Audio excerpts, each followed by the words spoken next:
Shalom anak-anak yang dikasih Tuhan. Pada hari ini sekali lagi kita akan beribadah online. Jadi sebelum kita melakukan ibadah kita pada hari ini, marilah kita berdoa bersama-sama. Tuhan Bapa kami yang di surga, pada hari ini sekali lagi kami akan memuji dan memuliakan nama-Mu di dalam ibadah kami pada hari ini.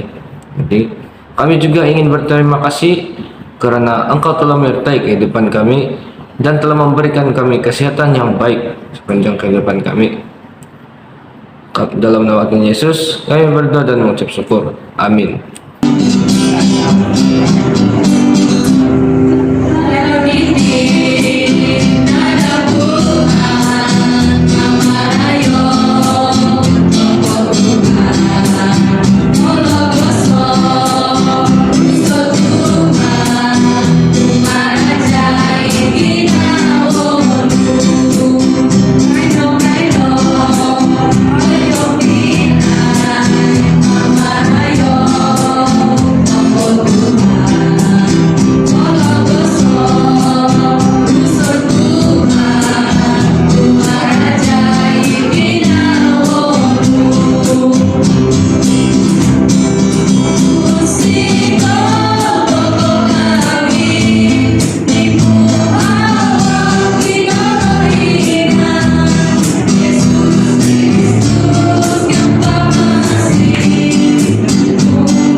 Tuhan Yesus, terima kasih atas kebaikan-Mu hari ini karena sudah memberkati kami, sudah memberkati uang persembahan ini. Dan dalam uang persembahan ini menjadi berkat kepada orang lain. Bapa kami yang di surga, dikuduskanlah nama-Mu, datanglah kerajaan-Mu, jadilah kehendak-Mu di bumi seperti di surga. Berikanlah kami pada hari ini makanan kami yang secukupnya, dan ampunilah kami akan kesalahan kami, seperti kami juga mengampuni orang yang bersalah kepada kami. Dan janganlah membawa kami ke dalam pencobaan, tetapi lepaskanlah kami daripada yang jahat. Karena Engkaulah yang mempunyai kerajaan dan kuasa dan kemuliaan sampai selama-lamanya. Amin. Hello everyone, my name is Hanwa Sunshine Helton. Today I am going to sing Feliz Navidad.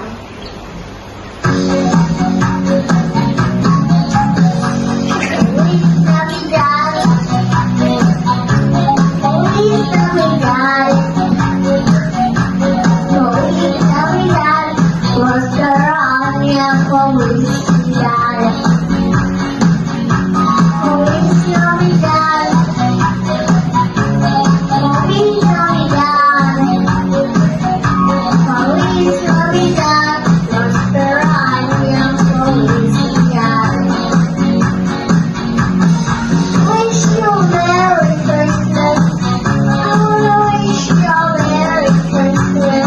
I wanna wish you a Merry Christmas from the bottom of my heart. I wanna wish you a Merry Christmas. I wish you a Merry Christmas.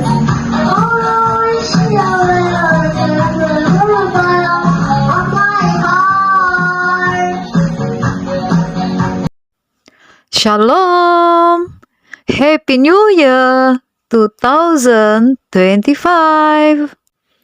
Kali ini kita ada cerita Alkitab yang menarik. Sebelum itu, mari kunci tangan dan saya bawa dalam doa. Tuhan Bapa kami yang di sorga, sebentar lagi kami mahu mendengar cerita. Berkati anak-anak atau siapa sahaja yang mendengar melalui online ini Tuhan, agar melalui cerita ini kami belajar sesuatu terutamanya untuk kami bersedia dalam menyambut tahun 2025. Tuhan berkati kami dari awal sehingga akhir, semuanya berjalan dengan baik dan lancar di dalam kuasa tangan Tuhan. Amin. Saya ada teka-teki. Oke, sudah ready? Siang sangat panas, malam sangat sejuk. Di manakah tempat ini? Tet, tet, tet. Oke, jawabannya padang gurun. Kenapa? Cari sendiri ya, atau tanya ibu bapak Anda. Dari padang gurun Yudea, kedengaran suara berseru kuat. Bertobatlah sebab kerajaan surga sudah dekat. Suara siapakah itu?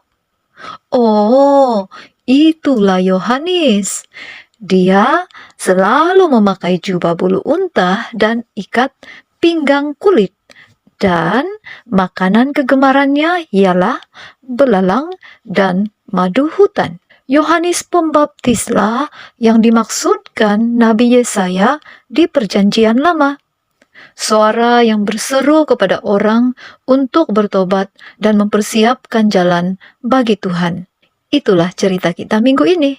Yohanes Pembaptis di Matius pasal 3 ayat 1 hingga 17. Dia dipanggil Yohanes Pembaptis sebab dia membaptis banyak orang di sungai Yordan sebagai tanda pertobatan mereka.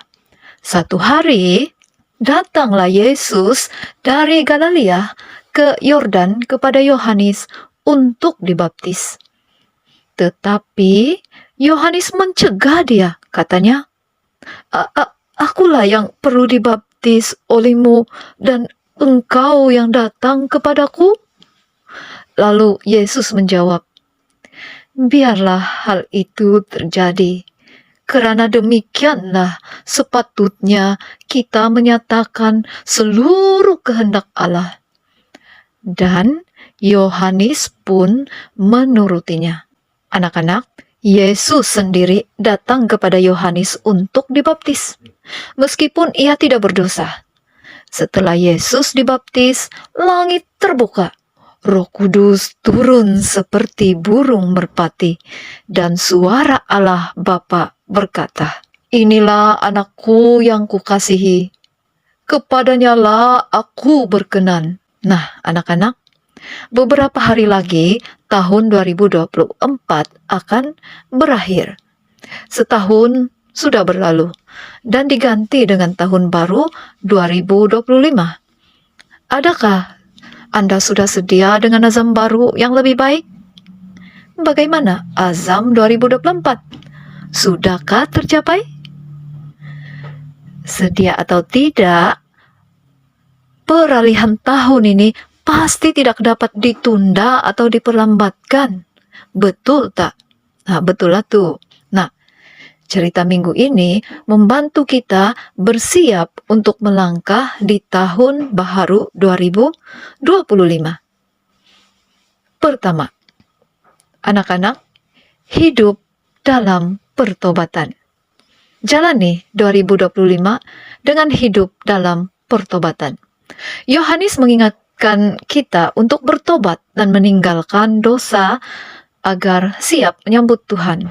Pertobatan adalah langkah pertama untuk kita mulakan tahun baru di dalam Tuhan sebagai anak-anak Tuhan. Tahun baru adalah waktu yang baik untuk kita meminta maaf atas kesalahan kita dan berjanji untuk lebih taat kepada Tuhan. Jangan ulang kesalahan yang sama. No. Misalnya, mendengarkan orang tua atau ibu bapak, dan berbuat baik kepada kawan-kawan. Yang kedua, hidup dalam kehendak Tuhan. Di tahun 2025 ini, mari kita belajar hidup sesuai dengan kehendak Tuhan. Nah, Yesus menunjukkan sendiri teladan atau contoh untuk kita ikut, yaitu ketaatannya kepada kehendak Allah dengan minta dirinya dibaptis, meskipun ia tidak berdosa. Itu adalah ketaatan yang menyenangkan hati Tuhan. Mulailah tahun baru 2025 dengan mengikut kehendak Tuhan, seperti rajin berdoa, membaca Alkitab, dan ada sikap mengasihi sama ada ibu bapak, adik-beradik, keluarga, guru-guru kamu, dan juga rakan-rakan kamu. Semoga Tuhan memberkati dan memberikan sukacita dan damai sejahtera di tahun 2025, banyak kecemerlangan dan kejayaan yang akan dikecapi. Bagi yang mahu menduduki SPM dan STPM, selamat menduduki peperiksaan SPM dan STPM. Ingatlah, Tuhan akan menolong kamu. Jangan lupa berdoa dan buat sehabis baik. Pasti kamu dapat yang terbaik juga keputusannya nanti. Amin. Mari kita berdoa untuk firman tadi. Tuhan Yesus yang baik, terima kasih untuk peringatanmu melalui cerita Alkitab Yohanes Pembaptis yang kami sudah dengar sebentar tadi. Mohon Tuhan agar kami menjalani tahun 2025 dan memulakannya dengan satu azam yang baharu, di mana kami mau hidup di dalam Engkau. Jika kami berbuat kesalahan, jika kami tidak menyenangkan Engkau, maka kami mengaku semua kesalahan kami itu dan mohon Tuhan mengampuni kami, dan biarlah Roh Kudus-Mu sentiasa membimbing kami agar kami tidak mengulangi kesilapan yang sama. Dan Tuhan Yesus, mohon ajar kami untuk hidup sesuai dengan kehendak Tuhan. Kami tidak lupa untuk mengikuti segala perintah dan firman-Mu. Paling penting, kami semakin percaya kepada Engkau. Tuhan Yesus, kami serahkan para guru-guru sekolah minggu maupun semua pelajar yang menduduki SPM dan STPM di awal Januari ini. Berikan mereka hati yang tenang, berikan mereka kesehatan tubuh badan yang baik, berikan mereka keyakinan yang tinggi agar mereka fokus, mereka mudah ketika menjawab soalan peperiksaan, dan mereka mengingat semula apa yang sudah guru-guru ajar dan mereka sudah belajar. Dan mereka berjaya menghadapi peperiksaan dan mendapat keputusan yang cemerlang dan membanggakan ibu bapa mereka. Ya Tuhan, kepada yang sakit, Engkau sembuhkan. Kepada yang kurang, Engkau berilah kelebihan. Kau juga yang membuka pintu rezeki, pintu berkat buat kami semua. Yang di dalam pergumulan, mohon Tuhan membuka jalan agar pergumulan itu dapat dirungkai dan kami menang di dalam nama Yesus Kristus. Haleluya Tuhan, kami sudah berdoa. Amin. Kita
Shalom, saya ingin membaca ayat hafalan Yohanes 1 ayat 14. Firman itu telah menjadi manusia dan diam di antara kita. Dan kita telah melihat kemuliaannya, yaitu kemuliaan yang diberikan kepadanya sebagai anak tunggal Bapa, penuh kasih karunia dan kebenaran. Tuhan memberkati.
Anak-anak yang dikasihi Tuhan, ibadah Sunday School kini di penghujungnya. Kita bersyukur karena Tuhanlah yang memberkati pelayanan hari ini. Mari kita berdoa. Tuhan memberkati engkau dan melindungi engkau. Tuhan menyinari engkau dengan wajah-Nya dan memberi engkau kasih karunia. Tuhan menghadapkan wajah-Nya kepadamu dan memberi engkau damai sejahtera dari hari ini sampai selama-lamanya. Amin.